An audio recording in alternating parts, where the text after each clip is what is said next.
really thought about quitting.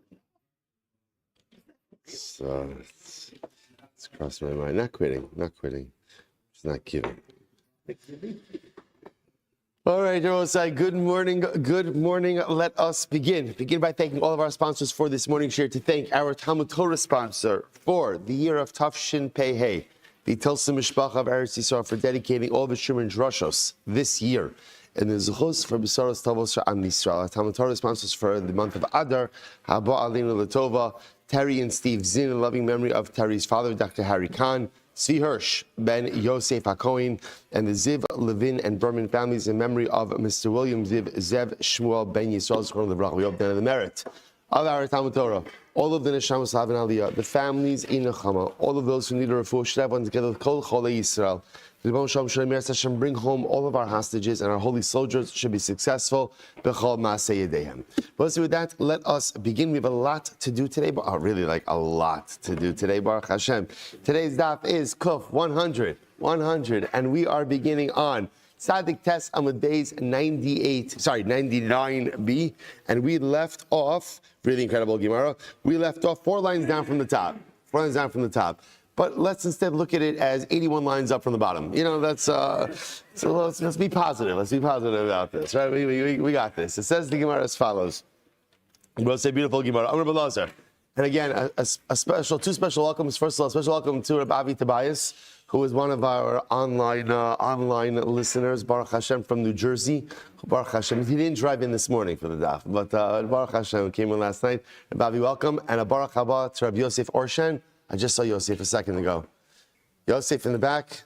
Okay, with his not turning around, avoiding eye contact with me. Okay, good. That's right.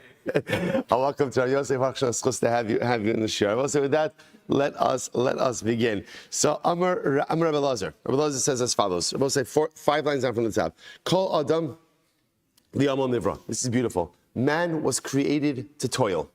Kol Adam, all of man was created to toil. Shnei Emar ki Adam la'amal yulad. Man was created to work. I will say, I just want to point out, we see this theme over and over and over in Gemara. Life is about the effort. Life is about the struggle. Sometimes the greatest mistake we make in life is we have this expectation that life is supposed to be comfortable and easy. Now, of course, there are periods when life is easy and there are periods when life is comfortable, but that is not the default state of the human condition. A person was put in this world to accomplish, and accomplishment only comes when there is struggle, when there is resistance, when there is work. Sometimes we encounter resistance and we think, oh, that must mean we're doing something wrong. Okay, it's just the opposite. Sometimes the greater the resistance, the greater the difficulty, the greater the challenge, that means that I'm usually on the cusp of something great. Adam la'amal nivra. So man was created to work. Ini, is that so? So I'm sorry. Aval ini odea, or ini odea, im la'amal peh nivra, im la'amal melacha nivra. So I'll say this is very interesting. But again, okay, so man was created to work. So what was he created to work for? In other words, perhaps at the end of the day, he was created to shmooze. La'amal peh, created to shmooze. Or was he created ultimately again to work? So the Gemara says, Yeshu Omer, Ki Akaf Alav Pihu, when the pasuk says ultimately again that literally I saddled to his mouth, the Gemara says, Havi Omer La'amal Pen Nivra. That shows me that man was ultimately again created for verbal toil. Now, of course, what does verbal toil represent? It represents Torah. Represents Torah, that a person was put in this world ultimately to toil in Torah. But adayin eini odea. So the Gemara said, but still, eini odea, I don't know, im la'amal Torah, im la'amal sicha. So again, I know that there's verbal toil. Does verbal toil mean shmuzing, or does verbal toil mean Torah? Kishu omer, lo yomush sefer Torah zemipicha, have the omer la'amal Torah nivra. Ultimately, again, when it says this Sefer Torah will never leave your mouth, it teaches me that the verbal toil that I'm obligated to do is verbal toil in Torah. Behind the Amar Rava, and this is what Rava says, Kulu Gufi Draftaki, or Druftaki Ninu. So I'll say ultimately, again, the entire body was committed to toil. However, Tov L'Dizochi Dahavi Druftaki Da'oraisa. Praiseworthy is the person whose toil ultimately is in Torah. So everybody has to work. Everybody has to work. Everybody has to put in effort. But praiseworthy is the person whose effort has to be expended towards Torah. Both say tremendous. There's so there's a lot of lessons to be gleaned over here. So of course, again, there's the lesson that Life is about the struggle. It really is. It's about the effort. It's about putting in the effort. It's about willingness to work hard. What it also tells us is, and this is very important, Torah itself cannot be acquired in comfort. I remember that in yeshiva, one of the most profound Musar Shmuzin that I ever heard was the Mashgiach had gotten up, this Rav Yitzchak Cohen had gotten up, and he said, he's like a firebrand type of personality, and he said, if you think that you're going, and he was mamash yelling it, if you think that you are going to find greatness in Torah with your Gemara in one hand, your Coke in the other hand, and your feet up on the couch, you're thinking to yourself, that sounds great. That sounds great. I'll take that. He says, if you think you're going to find greatness in Torah, you are wrong. You are dead wrong. He says, you could acquire knowledge that way, right? You could acquire knowledge comfortable, soda, l'chaim, feet up. Of course, you could acquire knowledge. You can't acquire Torah. Torah is acquired through struggle. Torah is acquired through effort. Torah is even acquired through a little bit of discomfort. That's the way it works. I have to push myself. The concept of, because that's the mechanism. In other words, it's not just that Torah is acquired through learning. Okay, that you could acquire anything through learning. What makes Torah different than any other discipline? It's the struggle piece. If I have to push myself to get it, if it's uncomfortable or it's a little bit difficult, that's ultimately, again, where Torah comes from. Incredible. All right, let's go back there. Says the Gemara. Says in Gemara, "V'noif isha chasar leiv." This is wild. So literally, again, the pasuk says, a man who commits adultery, v'noif isha chasar leiv, is missing heart. Now, first of all, just in general, the profundity of that pasuk is pretty overwhelming. That here, this is Shalom Aleichem Mishlei, that a person who engages in immoral conduct, what's the problem? So we often think a person commits adultery, or a person goes out and engages in any immorality. So what is that? It's about taiva. It's about taiva. Obviously, a person can't keep their desires in check. Shalom Aleichem says that's not what it is. It's not taiva. It's chasar leiv. It's chasar leiv. I'm missing hearts, right? I'm missing passion. I'm missing commitment. Everyone, we all have this void inside of ourselves. And in life, we go through life trying to fill it. The shaila is what you fill it with. So it's easy to fill it with things that make me feel good, but they make me feel good in a very fleeting way. So someone who engages in immorality, it's not just that he has a problem with his desires and lusts. He's chasar leiv. He's missing his heart. He's missing his thought. He's missing his emotions. He doesn't understand that those things that he's filling his void with are not going to make him happy. They're not going to give him what he wants. In fact, at the end of the day, it's just going to make me feel more empty. The Gemara goes right there. So it says this. I'm Reish Lakish. Reish Lakish says, what does this refer to? This is incredible. Zehalomed Torah leprakim. This is wild. This refers to someone who learns Torah episodically. Today I learn, tomorrow I don't learn, the next day I learn a little more, the next a little bit less. If you're not consistent in your Torah study, the Gemara Reish Lakish says, that is like a man who commits adultery. Now, what is that about? So Rashi points out there something very interesting. If you look at Rashi, Rashi says over here, lo me Torah leprakim, ve'eno lo me tadir, ve'eno lo me tadir, k'mi she'en lo isha, uba pamim zu. So a person is not married, so what happens? Sometimes he's with this woman, sometimes he's with that woman, and sometimes he's with this one, sometimes he's with that one. So what happens? So the Gemara says so sometimes a person who goes ahead and is not consistent in their learning. So a person who's not consistent in their learning is like this guy. Sometimes he's with this one, sometimes he's with that one. In other words, it's not just the fact that I'm learning every day. I'm learning every day in a consistent fashion. That lack of consistency, Shlomo Melech compares to a life of immorality. Overwhelming. If a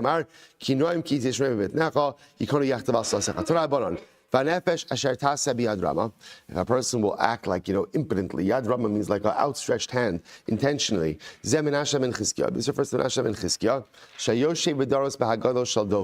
who would expound, he would teach just nonsensical drushes in Torah. Amar v'chi lo haya l'Moshe lichtov ela v'achas lo tantimna v'timna haisa pilegesh le'elifas v'yelech Ruven b'mei kitzir chitim v'yimtza duda'im basada. So I'll say, so what Menashe used to do is Menashe ben Chizkiah, he would quote these psukim in the Torah. And these psukim at first glance seems totally irrelevant. Like, for example, why do I need to know that the sister of Lotan was Timnah and Timnah was the concubine to Eliphaz. Eliphaz was the son of Esav. Who cares? Who cares? Like, what does it matter to us? Or that Reuven went out into the field to collect dudaim. Who cares? So Menashe would say it's clear that the Torah either is not authentic, the Torah maybe it's not all from God, because after all, you have all of these psukim in there that don't seem to make any type of logical sense and don't really seem to matter all that much. So the Gemara says as follows: Yatsa Baskal v'amralo. So Baskal came out and said, Tasha ba'achicha tidaber bebeni mecha titein dofi. Eila asisa v'charashti dames hayos eya kamocha ochicha va'ercha lenecha v'alam mefurish bekabbalah. Okay, so we'll say that Pascal came out and said, essentially, you don't know what you're talking about. You're rebelling against your brother, rebelling against your sister. As we're going to see in just a moment, every pasuk in Torah has profound meaning. The Gemara said furthermore, v'alav mefurish bekabbalah, about a person like Menashe ben Chizkiah, it said, Hay moshchea avon bechevle hashav u'ka'avos ha'gala chat'ah. So I'll say this is actually very profound. Hay moshchea bechevle hashav means woe to those who pull sin with the ropes of nothingness. U'ke'avos ha'agala chat'ah, and like literally again the what do you call the rope? Yeah, avos also means like ropes. Yeah, and the ropes of the wagon. What is it? Reins, and the reins of the wagon are sin. So the Gemara says, Moshe, if you notice in the pasuk, they're very interesting. The pasuk begins by speaking about moshchei avam bechevle hashav, pulls sin with ropes of nothingness, right? Chevel is like a rope.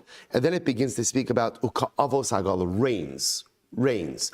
Reins are thicker than ropes. So the Gemara says, what does this mean? Amrabasi yetzahara b'tchila doma l'chut shel kuvya, ulbasov dumya la'avos ha'agala. Wow. So I'll say, listen to this. You know the way it works with sin is that in the beginning, sin only holds on to me by like a spider's web.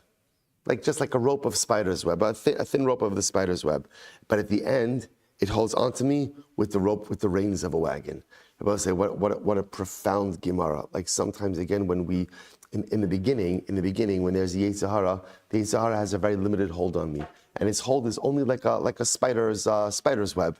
I could easily break free, but after a while of choosing not to break free, making the conscious choice not to break free, sin holds onto me with the thickest of reins. Incredible. So the Gemara goes weiter. I understand the Gemara is rebuking Menashe ben Chizkiah. But Lamaisa, what is the purpose of these psukim? Right? In other words, why does the Torah tell me about Timnah, the daughter of Lotan, who becomes the concubine of Eliphaz? Like, who cares? It was like, get ready for this Gemara. This is ridiculous. So the Gemara says, Timnah bas malachim havi. Timnah was a princess. She was a princess. V'chsev aluf Lotan, aluf Timnah. V'chol aluf malchus sabalotaga. The word aluf means essentially a king without a crown. In other words, like a assistant king, a kingala. Like a little, like not quite, but so also monarchy. So Timnah was monarchy. So what happened? She wanted to convert. Timnah wanted to convert. Basa Isa Avram Yitzchak v'Yaakov v'lo kibluha. Avram, Yitzchak, and Yaakov would not accept her as a giores. Halcha v'haisa prilegesh Eliphaz ben Esav. So she became a prilegesh of Eliphaz, the son of Esav. Amra, she said to herself, Mutov tehei shivcha le'umazu v'lo tehei gevir le'uma acheres. It is better to be a maidservant to Klal Yisrael than it is to be a princess for another nation. Nafak mina Amalek Titzarin Yisrael. Who was her son? Her most famous son. The most famous son of Timnah was Amalek. Amalek is the grandson of Esav, the son of Eliphaz and Timnah. So the Gemara says, Titzarin Yisrael. Amalek again, who gives us problems to this very day. The Gemara says, by the way, my time up. So like, what is this? What a crazy story. So Timnah wanted to go ahead and convert. Avram, Yitzchak, and Yaakov said essentially no. She goes and she marries Eliphaz, and they have Amalek. So the fact that she produced a kid, like what is this? To which the Gemara says, this is incredible. The Gemara says, Dilo iboy le l'rachka. Avram, Yitzchak, and Yaakov should not have distanced her. And I both say, Rav Chaim Shmulevitz has in Sichos Musar a very beautiful piece about this. And he highlights this idea, like what is going on over here? So Rav Chaim Shmulevitz says something beautiful. He says, it's possible that they were right in not converting her. it's possible that maybe they saw something. Obviously, look, let's go through. If she becomes the mother of Amalek, there's something broken there. There's clearly something broken there. So the Avos might have had a very legitimate reason for not converting her. But sometimes, even if you have to say no to someone, there's a way to say no to someone. There's a way to deal with someone. Sometimes we have to say things to people that they don't want to hear. We have to do things to people that could be hurtful and difficult. But there's a way to do it to minimize the personalistic pain. And apparently what the Gemara is doing is the Gemara is holding the Avos liable for how they dealt with Timnah. Not necessarily liable for telling her no and not converting her, but holding her liable for how they dealt with her. An incredible Yisrael will say this. Sometimes, again, what has to happen is going to be difficult and painful. But the way you deal with people in difficult situations and the way you make them feel and the way they walk away from the interaction, for that is what HaKadosh Baruch Hu judges us. Incredible. Incredible. So now we'll say, so now why is it? So now story of Reuven. Why does Rav tell me that Reuven was collecting flowers? Like what's the pshat over there? So very simple. Where was Reuven collecting flowers from? Where was he collecting flowers from? From the field, from Hefker. So what's the whole point of the story? What's the point of the story? Everyone say, you're walking by someone's yard, you see a flower over there. Okay, it's just a flower, I just pick it. Reuven was makbid that if he was going to bring home flowers for his mother, where was it going to come from? Hefker. Why? Because tzaddikim are careful with the property of other people. He found flowers in the field. My dudaim amarav yavruchi. Okay, it's the type of flower. Levi Amar, Sigli, Rabbi Yonasan Amar, Sivsiki. Okay, different types of flowers. So we'll say, so it turns out that, again, even the psukim that we say to ourselves, like, there's no deeper meaning in that. There's deeper meaning in everything. So the story of Timnah, because again, she was rejected by the Avos, becomes the mother of Amalek. From here we see, sometimes you have to reject people, sometimes you have to say no, but how you do it, the manner in which you interact is of key importance. Reuven, why is Torah telling me about Dudaim? Because what makes tzaddikim tzaddikim? It's not just the amount of Torah. It's not just the amount of Torah that they learn. What makes tzaddikim tzaddikim is their interpersonal interactions as well. A tzaddik is careful not to hurt and not to harm the other, even in the smallest of ways. Incredible. Let's go back to Sanji. This is crazy. Kala osik b'Torah l'shma, mesim shalom b'pamalya shalmala or b'pamalya shalmata. But say a person learns Torah l'shma. Person Torah l'shma. What does he do? He makes shalom between the celestial sphere and the earthly sphere. Now let's say, what's Torah Lishma? What's Torah Lishma? Torah Lishma, by the way, learning Torah at this time of the morning is Torah Lishma. Right? How do you know that? Because you are too tired to have any other intentions for anything else. Right? Now, it's not, let's say Torah Lishma just means Torah for the sake of Torah. It's not Torah for covet. It's not Torah for money. It's not Torah for self-aggrandizement. It's not Torah to look frum in the eyes of people. It's just Torah because learning Torah is beautiful, and learning Torah offers me an avenue of connection to HaKadosh Baruch Hu. When I learn Torah Lishma, that creates harmony between heaven and earth. Heaven and earth, I will say, it's such a beautiful yisod. What is Torah? Torah is the bridge. Torah is the bridge. Do you ever wonder why it is that when you learn Torah, you feel a certain level of tranquility? Right? It's interesting. A person could feel a level of tranquility by Torah that you can't feel by anything else. Why is that? Because on one hand, Torah comes from Shamayim, but it lives here. Torah is the daughter of HaKadosh Baruch Hu, but yet she belongs to me. So, which seems inherently contradictory, but that's the beauty of it. Torah bridges these two worlds. So when a person learns Torah Lishma, literally they create that equilibrium, that harmony between heaven and earth. And we feel that harmony, we feel that equilibrium, we feel that tranquility. So the Gemara Shnei Amar, "O yichazik b'moze yaseh shalom li, shalom yaseh li." Amarav. So Rava says, "Kilu bana paltrin shalmayla."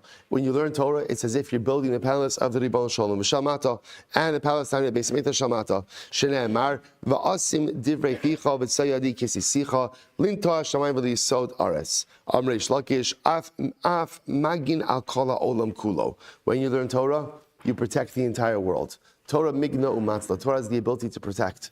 When I learn Torah, ultimately, again, I'm creating some level of protection for the world as a whole. Shene Emar ubetzel yadi kisisicha. Levi Amar Levi says, "Af mekarib es hageula." Wow. When you learn Torah, We're bringing Geula just a little bit closer. Well, so right, we all want to know what we can do to bring Mashiach a little bit closer. We're learning all these Mashiach sugyas. All I want more than anything in life is Geula's Mashiach. So what could I do? So I learn. Every time I learn, I bring Mashiach closer. By the way, it's not just learning. It's any spiritual activity. By definition, hastens the Geula. Shne'emar velomar letzion amiyat. Amar Shlakish. Kol ha'malamed es ben chavir Torah. Ma'ala alav hakasav kilu aso. It's beautiful. If you teach the son of your friend Torah, it's counted as if you've created him. You've created him. Shne'emar ve'es hanefesh asher asu b'charan. By Avram Avinu, Torah says, Avram made neshamas in Haran. How did he taught them Torah? When you teach Torah, you are given credit almost as if you've birthed the individual, which makes perfect sense. Because when I teach someone Torah, by definition, I'm giving them life. Torah's life. Torah's everything. So when I go ahead and I give them Torah mamish, it's as if I've birthed them. Rabbi Elazar Omer, Kilu Asa'in L'Divrei Torah. This is beautiful. Rabbi Elazar says that when you learn Torah, listen to this, it's as if you've created those very words of Torah. Now, at first glance, that seems a little bit strange and even a little bit intense. Now, what does that mean? I've created Torah. So let's say what the Gemara is telling us. Sorry, Rashi says, "Ki'ilu asa lo osa dvar mitzvah." Let's say, in general, when a person engages in an act of spirituality, what's important to understand is, I'm creating something new. Right? When I learn a piece of Torah, so what I'm doing is, there is spiritual energy that is being created that wasn't here before in this world. I do a mitzvah, I'm creating something new. I do a chesed, I'm creating something new. The beauty of Yiddishkeit and the beauty of Torah, chesed, everything we do is we create new spiritual energy in this world that did not exist beforehand. Has somebody been learning Sanhedrin, Sadik Tesima Beis? Sure, but it wasn't me. Now that I'm doing it, I'm creating new spiritual energy in this world. And when I create something, I'm creating it. It didn't exist before, and I'm creating it now. Incredible. So the Gemara says, Rava says, Kilu asa atzmo. Kilu asa li atzmo. We'll say this is beautiful. When you learn Torah, get ready for this. When a person learns Torah, it is considered as if a person is creating himself. Now listen, every single time I learn, I'm recreating me from new. Isn't that overwhelmingly beautiful? I think for many of us, right? If you had one wish in the world, what would it be? One wish. One wish. No one ever thinks about this, right? One wish. Start again. Right? What I wouldn't give, like for a do-over. Now, for a do-over, with all the knowledge that I have now about all the incredible mistakes that I've made over the course of life, right? Just a do-over, like a toddler, like, wouldn't that be can you imagine that? Armed with all of the knowledge you have, the ability to start over again and make good decisions, avoid the poor ones, put my time where it needs to be. And you know what the beautiful part is? Every single time I learn, the Gemara says, Kilu asa li atzmo. I am recreating myself with the very fabric of creation. In other words, remember, the world was created with Torah. Histakel ba'araiso bara'ama. Hashem looked in the Torah and He created the world. So by definition, when I learn, I'm utilizing the blueprint of creation. And the Gemara says, when I learn, I literally have the ability and opportunity to remake myself. So that thing that we want more than anything, a fresh start, is available to us with every single line that we learn. Incredible. Shne'emar v'asisim osam atikri osam ela atem. This is great. If you force your friend to do a mitzvah,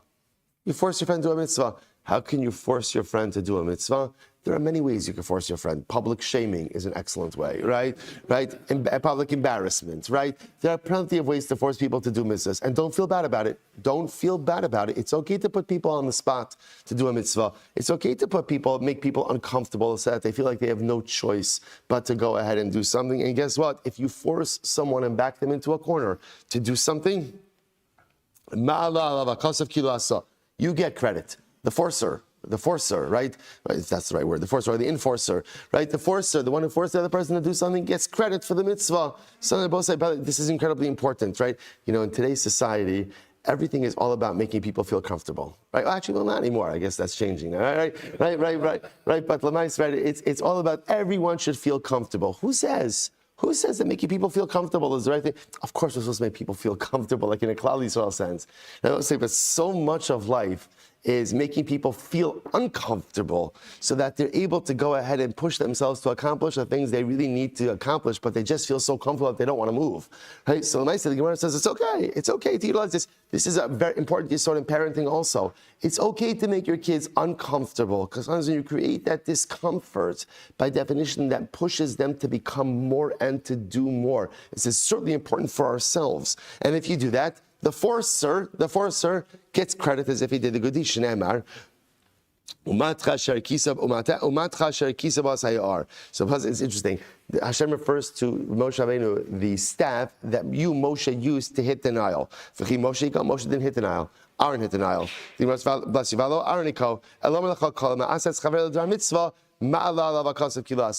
Moshe told Aaron to do it, and Aaron did it because of the forcing of Moshe, therefore Moshe gets credit as if he did it. Incredible. Apikoris. So also the Gemara said, remember again, these people don't have a chiyuv olam haba. So who are these people? So the Gemara says, what's an apikoris? Rabbi Chanina Amitar Vayu. What's an apikoris? An apikoris is someone who embarrasses a Talmid Chacham. Or it's not really just embarrass, it's degrade. Right? Vizu means to degrade, right? To diminish the honor of a Talmid Chacham. So the Gemara, Rabbi Yochanan, Rabbi Yeshua ben Levi Amar, Zemavazes Chavero b'fnei Talmid Chacham. This refers to someone who embarrasses his friend or degrades his friend in the presence of a Talmid Chacham. By the way, I think this is fascinating. Right? This is never the way we ever thought about apikoris. Right? Apikoris was always much more like theological. Here it's interesting that the Gemara is describing it as someone who either degrades Talmidei Chachamim or degrades his friend in the presence of Talmidei Chachamim. Very interesting. So the Gemara says, I understand if you say that apikoris is one who embarrasses his friend in front of Talmid Chacham. So the Gemara says, then if you embarrass Talmid Chacham himself, that's called megale panim b'torah shelo b'halacha. That literally, again, expounding Torah in an inappropriate way. That's called embarrassing a Talmid Chacham. Elaman dam Rabaz Talmid Chacham atzmo apikoris havi megale panim b'torah kigon mai. But if you say that embarrassing a Talmid Chacham himself, that's an apikoris, then what's the category of megale panim b'torah shelo ka'halacha? Literally, like expounding Torah in an inappropriate way. What does that refer to? Kigon Menashe ben Chizkiah. That goes back to Menashe ben Chizkiah. What did Menashe ben Chizkiah say? Menashe ben Chizkiah was the one who said, come on, why does Torah need all of these nonsensical psukim? Like Reuven went to get to Dudaim. Like Timnah became the wife of Eliphaz. V'ika masnila as-seifa. Others explain this differently. Megala panim b'torah. What's Megala panim b'torah? Rabbi Chanina Amri Zemavasa Talmid Chacham. This refers to someone who embarrasses the Talmid Chacham. Rabbi Yochanan, Rabbi Shmuel ben Levi Amri Zemavasa es chavera b'fnei Talmid Chacham. Okay. So B'Shalom Laban Dam Ravasa Talmid Chacham Atzmo Megala panim b'torah. So if you say that degrading a Talmid Chacham himself, that's called Megala panim b'torah. So the Gemara says, Mevazeh Chavero b'fnei Talmid Chacham apikoris. Fine, then if you embarrass your friend, you're not apikoris.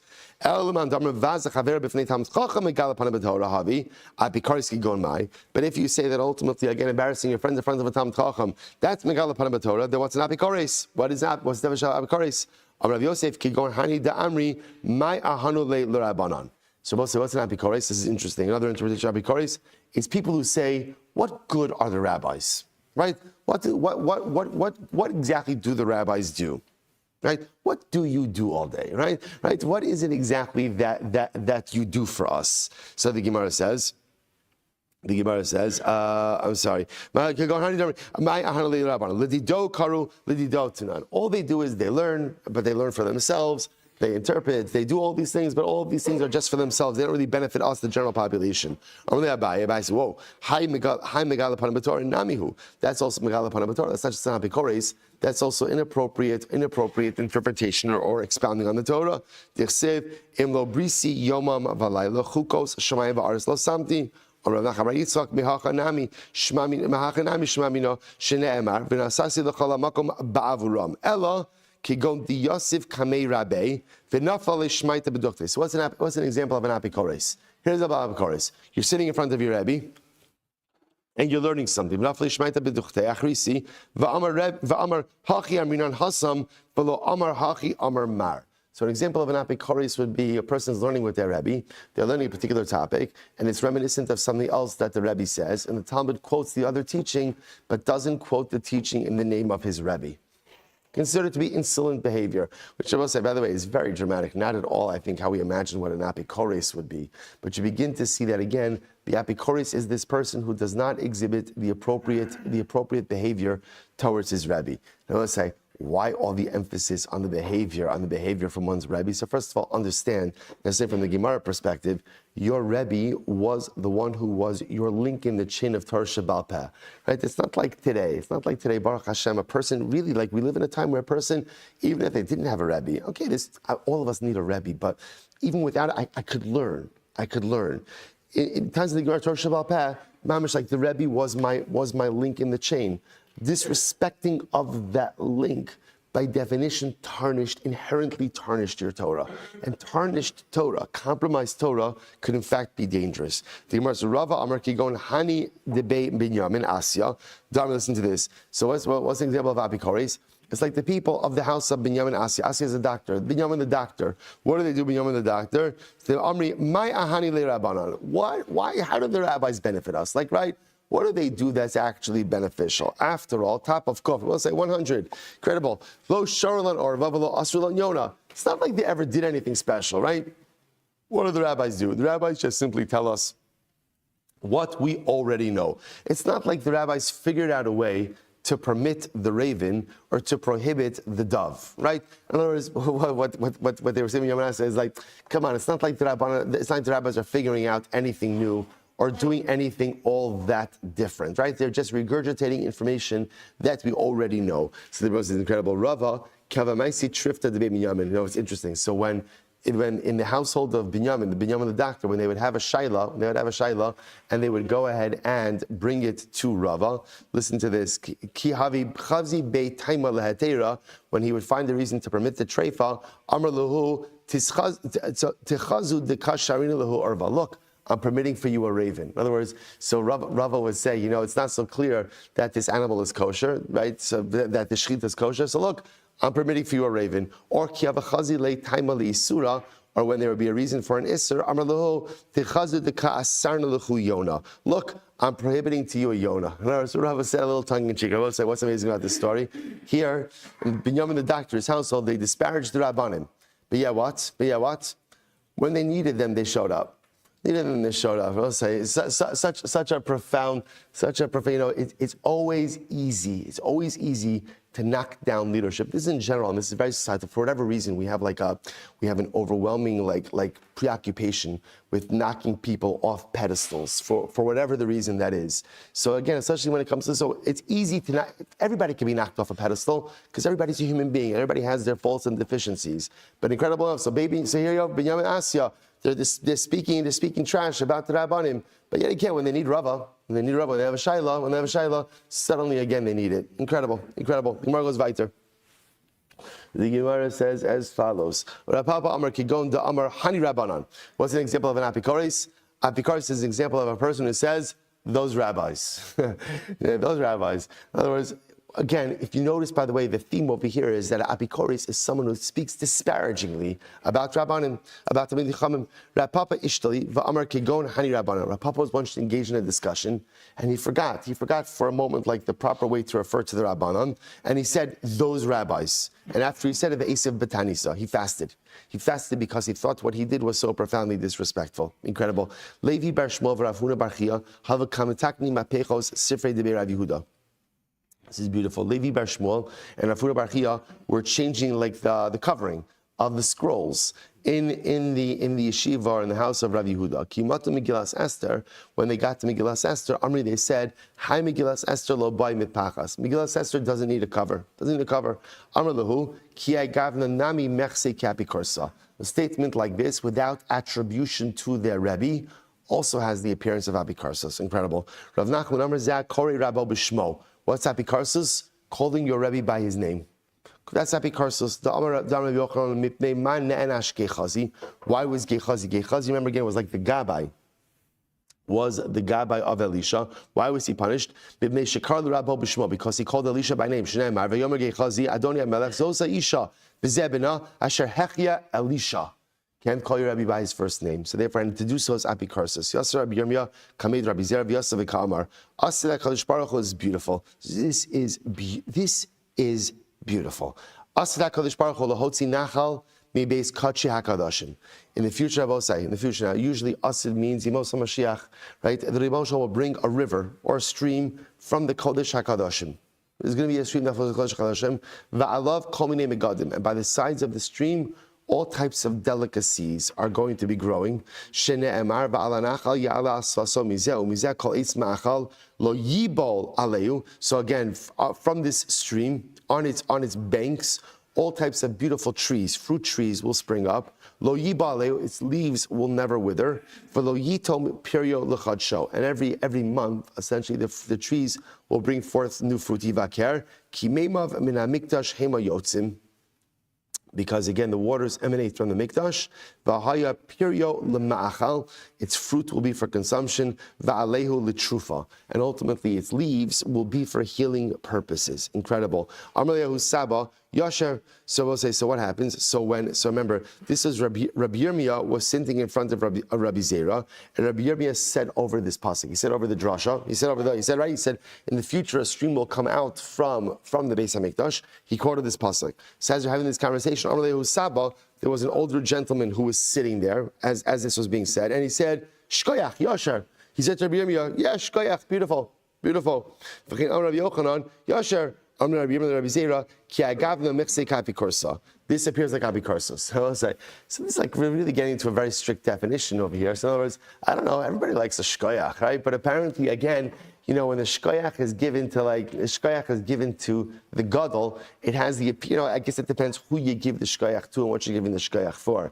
But if Rabbi Yirmiyah says something and just some guy says shkoyach, that Rabbi Yomi doesn't need your shkoyach, right? That's not the way to give your shkoyach. Amrlei hi siyu kamasaya lecha. But again, no, the shkoyach is an affirmation over here. In other words, what the older man was affirming that which Rabbi Yirmiyah was saying. Ela ishmiya lecha. So what could be wrong with that? Ela ishmiya lecha hashmiya lecha ki hadiyas Rabbi Yochanan the kadarish. Rabbi Yochanan dash in the valley. We'll say if you want to see an example of apikarsos, we'll say there's so much to say by the way in that Gemara. With the stream coming out of the Kodesh HaKadoshim. Like, what is that? What is that? A stream coming out of Kodesh HaKadoshim? So we'll say, so again, I want to point out something amazing. What does water represent? In general, what does water represent? Water represents Tara, right? Water represents everything. It's interesting. Water is one of those things with multiple layers of symbolisms, right? Again, it represents Torah, it represents life, it represents creation, but really what water represents is this notion of tar. Why does water represent tar? A person's tummy, they go into a body of water, they become tar. Why does water do that? So Rabbi Soloveitchik has a beautiful interpretation of this. Rabbi Soloveitchik explains, his lashon is, water is the primordial substance of creation.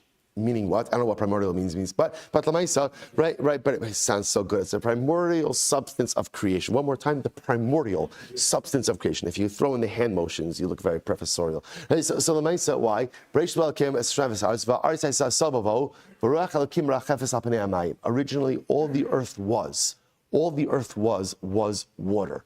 So Soloveitchik says something so beautiful. When you immerse yourself in water, you are surrounding yourself by the very substance of creation. So I go in tameh and I come out someone else. That's why it's only water that could affect Tara, because water is the substance of creation.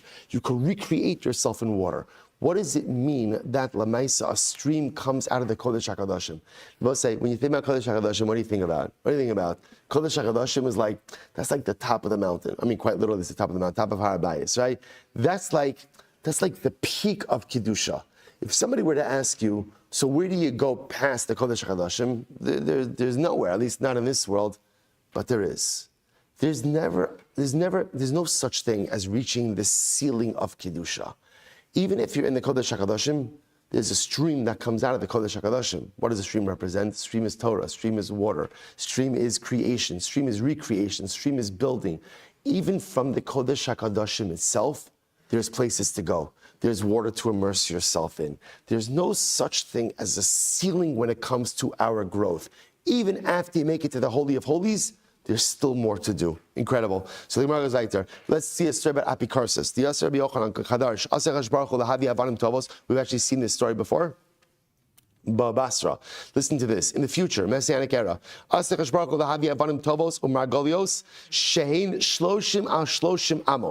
In the future, the Rebbe is going to bring precious stones that are 30 amos by 30 amos. And what happens? The Rebbe is going to go ahead, and he's going to chisel out these stones into entrance ways of 10 amos by 20 amos. 20 amos by 10 amos, right?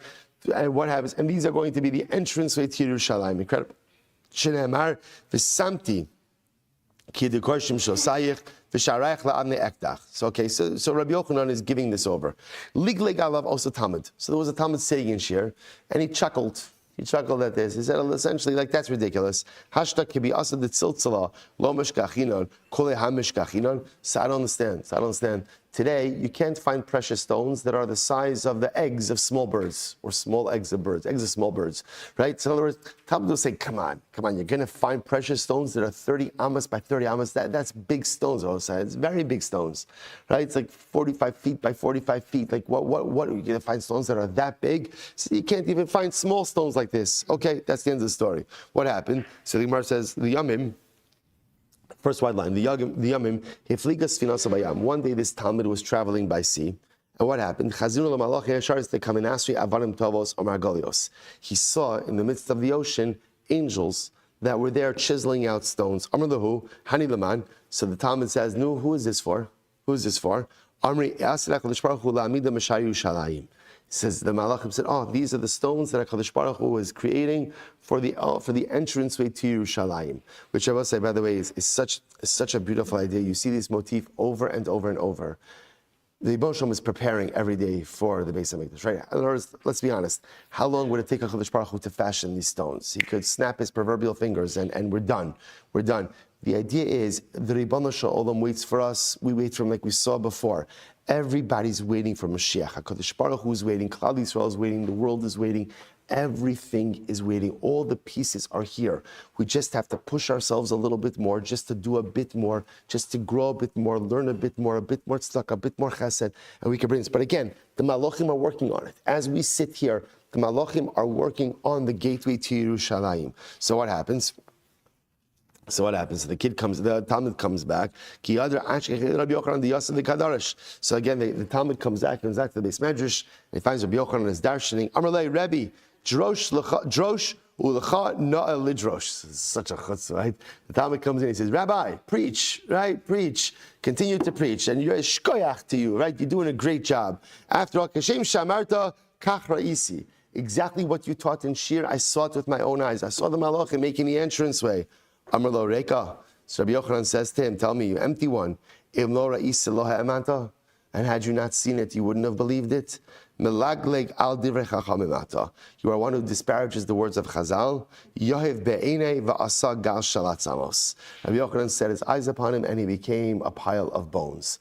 So we'll say, so again, first of all, we've seen before, in general, when the Gemara talks about becoming a pile of bones, what exactly does that mean? Does that mean death?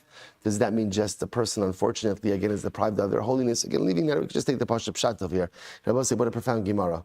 The whole essence of Yiddishkeit is to believe what you can't see. If you can see it, then it's not belief. If you can see it, then it's not belief. The most beautiful, the hardest thing about Yiddishkeit, which ultimately, again, is the most beautiful thing about Yiddishkeit, is the ability to believe in things that you cannot see, but to believe them no less than the things you can actually see. So the Rabbi Yochanan says, there's no great kunz in believing that the Malachim are preparing for Mashiach, and if you see it with your own eyes. That's not spirituality. That's not Avodas Hashem. The entirety of Avodas Hashem is to believe with all of my heart in the things that I cannot see, but to believe in them no less than the things that I actually see. Incredible. Let's go back to Meisvei. So again, I will say now the Gemara question. So remember, according to one of the takeaways over here is that the entranceways to Yerushalayim are going to be 20 amos by 10 amos. So now the Gemara is the kasha. I'll bring you upright to Eretz Yisrael. Rab Meir Omer, Masayim Ama Kishtei Kamo Shel Adam HaRishon. The entrance to Yerushalayim will be 200 amos high, twice the height of Adam Arishon. According to the Maimar Chazal, that Adam was 100 amos high, 100 amos tall. So I'll say, so by the way, just as an aside, what do you do with that? That Adam was 100 amos tall? We'll say, so the Maharal brings down, he says, you don't have to take it literally that was his height. Rather, again, we'll say often what height is metaphorical for is potential. Potential. Adam had a height of 100 amos. What Adam could have done, and we'll say, remember again, we saw the Gemara about Adam and Cain with Shuvah, right? What Adam could have done with all of that potential in any event. But in the future, what does it mean that the entrance to Yerushalayim is going to be twice the height? This is beautiful. Also, listen to this. That in the future, the entrance to Yerushalayim is going to be twice the height of Adam Arishon. It means that again, in the future, the potential that we will be able to unlock within ourselves is infinite and overwhelming. So the Gemara says, Rabbi Huda Omer, Kuf Ama Keneged Heichal v'Koslav, 100 amos. 100 amos. Shnei Amar Sher Baninu Kinetim Gudalu B'Duarem B'Nosene Kizavios B'Chutavos Tavnes Heichal. So we'll say, so which one is it? So now we have a contradiction. We just said before that the entranceway is 20 amos by 10 amos. Now we're saying it's 200 amos. So what's going on over here? So the Gemara says, no. Kikam Rabbi Yochanan Lekavid Beizeka. Rabbi Yochanan was talking about the windows. In other words, we'll say in the entranceways, because they're going to be so tall, you want air circulation. The air ducts will, so to speak, be at a height of 20 amos, but the gates themselves will actually be much taller. Gemara goes weiter. So my valeo letrufa, going back to the stream coming out of the Kodesh HaKadoshim, what does it mean that the leaves that grow from the stream will be for medicinal purposes? Rabbi Yitzchak Bar Avdumi, Rabbi Chisda, Chadamar Lahatir Pashalmaila. One will say that consuming those leaves, if a person is mute, will give them the ability to speak. Others say that if a woman is barren, it'll act as like a fertility treatment. Same idea.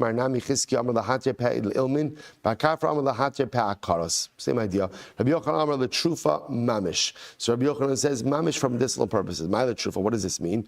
Rabbi Shmuel Bar Nachmani Amar L'Toar Panim Shal Ba'alei HaPeh. That ultimately, again, it will make the Talmidei Chachamim even more handsome, even more beautiful. It was incredible. Whoever blackens his face over words of Torah in this world. I will say, what does this mean, blacken my face? What it means is that these are statements of deprivation. Generally, again, a person doesn't eat the way they're supposed to eat, so their complexion becomes like a little bit ashen. So the idea over here is a person who indulges a little bit less, deprives himself a little bit more in order to put his focus on Torah. So therefore, again, I don't have the full measure of physical enjoyment in this world because I'm devoting myself to Torah. So what happens? HaKadosh Baruch Hu mafik zivav li'olam haba. The Rosh Hashanah gives him a radiant countenance in the world to come. So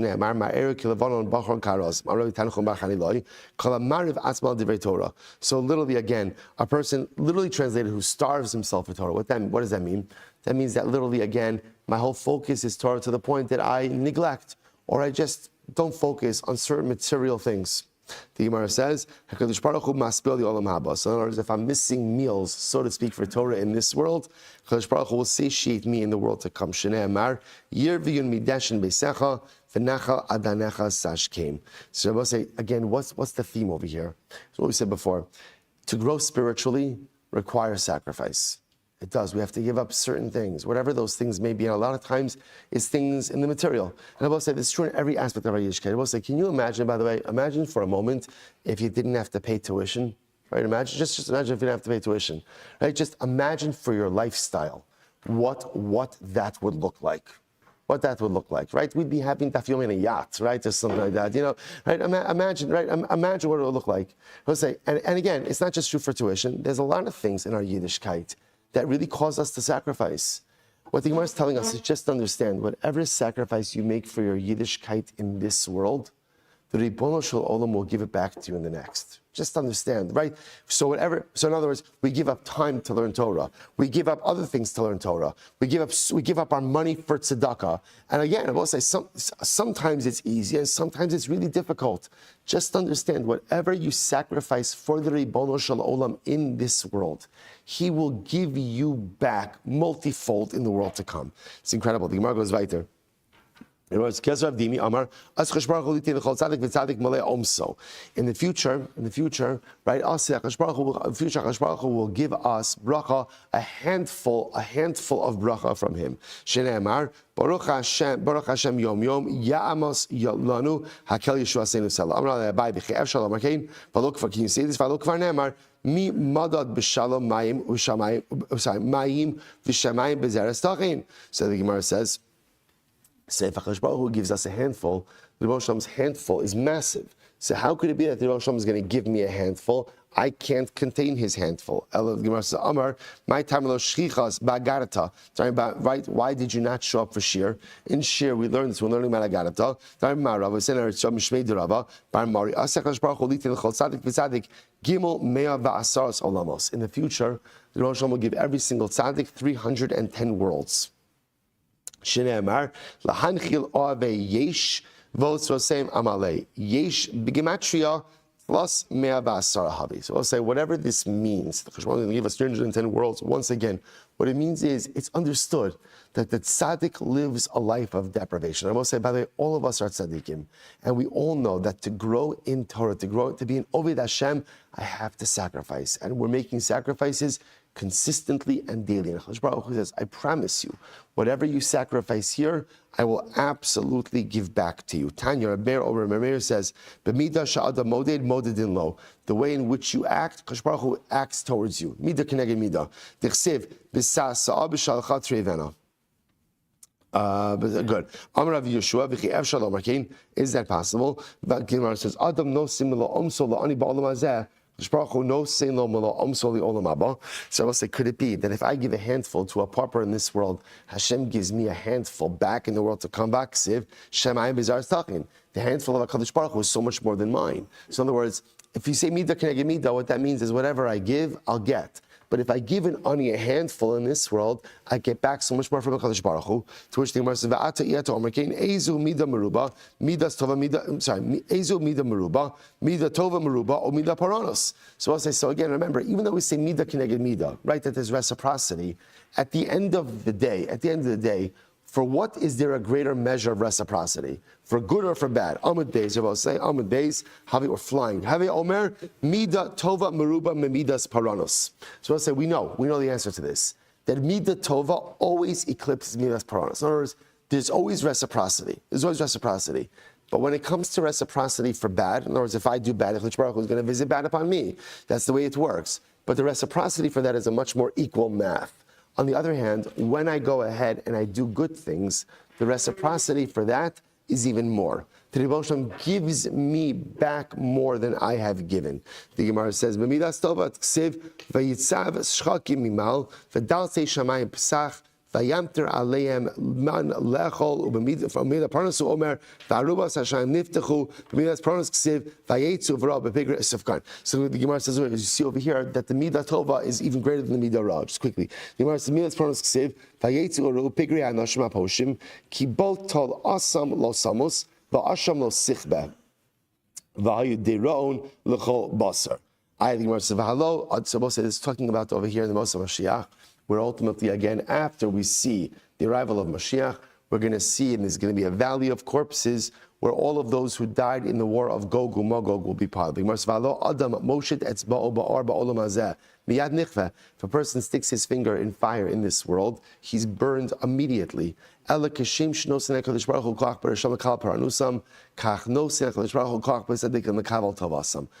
this is beautiful. In the same way that the Ribono Shel Olam gives the koach for Rishoyim to receive their punishment, HaKadosh Baruch Hu gives koach to the tzaddikim to receive their reward. But I will say, but the incredible part over here is as follows, that even though we believe in this system of midah keneged midah, reciprocity, right? The reciprocity for good is much greater than the measure of reciprocity for bad. In other words, I know that when I do averos, there's going to be punishment for those averos. So we'll say that's the way it works. And whatever I do in this world, there's going to be reciprocity for it in the world to come. So whatever I did wrong, there's going to be reciprocal punishment for my misdeeds, assuming that I didn't do tshuva. If I do tshuva, then of course I can erase everything. But assuming I didn't do tshuva, there's reciprocity. But for tova, for good, I will say, there's not just simple like direct reciprocity. Whatever good I do in this world, the Rebbe gives me schar, gives me reward, and the reward I get from HaKadosh Baruch Hu far outweighs the good that I've done in this world. Incredible. Let's go ahead. Rabbi Kiva Omer. So Rabbi Kiva says, even someone who reads Sfar Mechitzonim is called an apikores. What's the Sfar Mechitzonim? Tana Tana b'sifrei Tzedukim. It refers to the books of the Tzedukim. Remember again, who are the Tzedukim? The Tzedukim were the people who did not believe in Torah Shabbat Peh. Rav Yosef Amar b'Sefer Ben Sira Nami Asr Mikre. So again, Rav Yosef says it applies also to the book of Ben Sira. As we're going to see, the book of Ben Sira was a book of knowledge that was compiled by this guy Ben Sira. So the Gemara suggests over here that that's also called apikarsos. So the Gemara says, Amalei Abaye, my timer. Now, what's the reason, right? What's so bad about the book of Ben Sira, right? What is it that it has in there that's so bad? So maybe it means, because it says, do not skin a fish, right? Don't take the skin off of a fish. Rashi says, Rashi's on the right-hand side,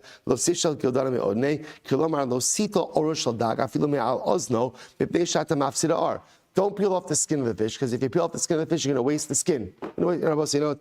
We'll stop over for today. I'm going to give you a little bit of a Ben Sira cliffhanger. I will say, by the way, we did excellent. Shkoyach. So we did a blot. Wrong blot, right? But we did most of the wrong blot. I will say, Mirat Hashem, but incredible Gemara. Shkoyach, everyone. We'll continue to pick up with Ben Sira tomorrow, Mirat Hashem.